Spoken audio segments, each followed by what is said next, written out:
Assalamualaikum warahmatullahi wabarakatuh. Halo semuanya, perkenalkan nama saya Muhammad Amir Kula dengan NIK 240105040506. Di sini saya ingin membahas tentang PPh pasal 21. Oke guys, langsung saja kita ke pembahasan. Penghasilan PPh pasal 21.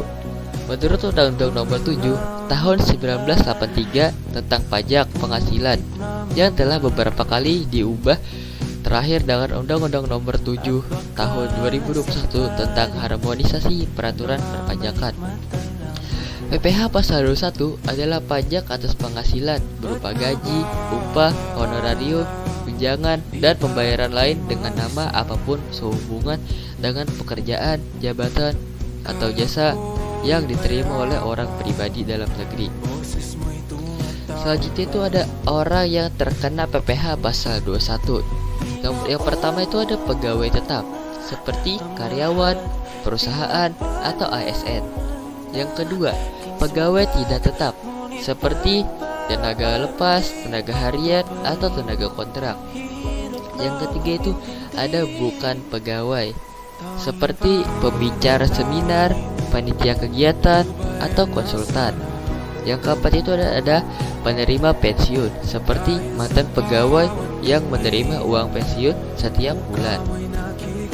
Yang kelima itu ada pejabat negara seperti presiden, menteri, DPR, atau kepala daerah.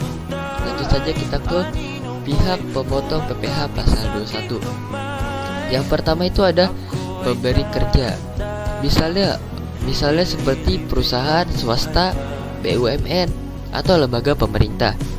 Yang kedua itu ada bendahara negara seperti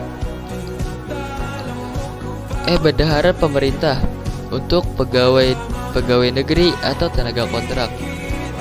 Yang ketiga itu ada penyelenggara kegiatan seperti panitia lomba atau seminar yang membayar honor kepada narasumber.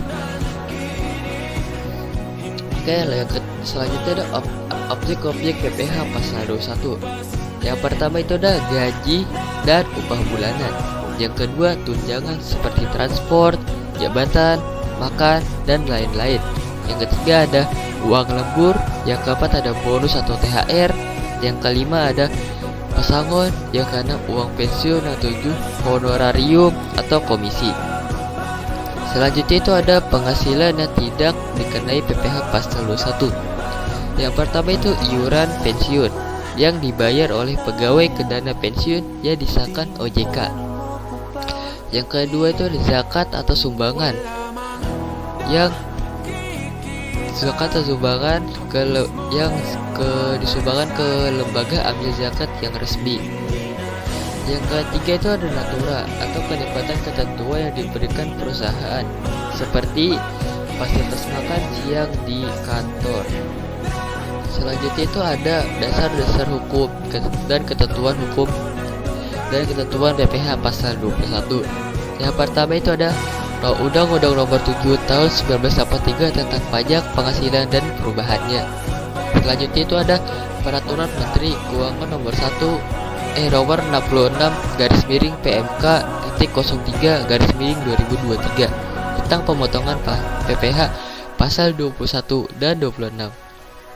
Selanjutnya ada Peraturan Dirjen Pajak nomor 16/PJ/2016 tentang petunjuk teknis pemotongan PPh pasal 21. Selanjutnya itu ada tarif PPh pasal 21. Nah, penghasilan yang dari 0 sampai 60 juta itu akan dikenakan pemotongan sebesar 5%.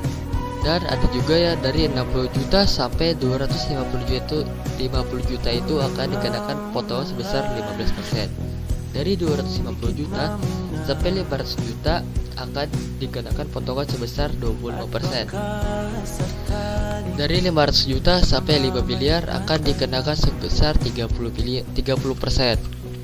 Di atas penghasilan di atas 5 miliar akan dikenakan sebesar 35%.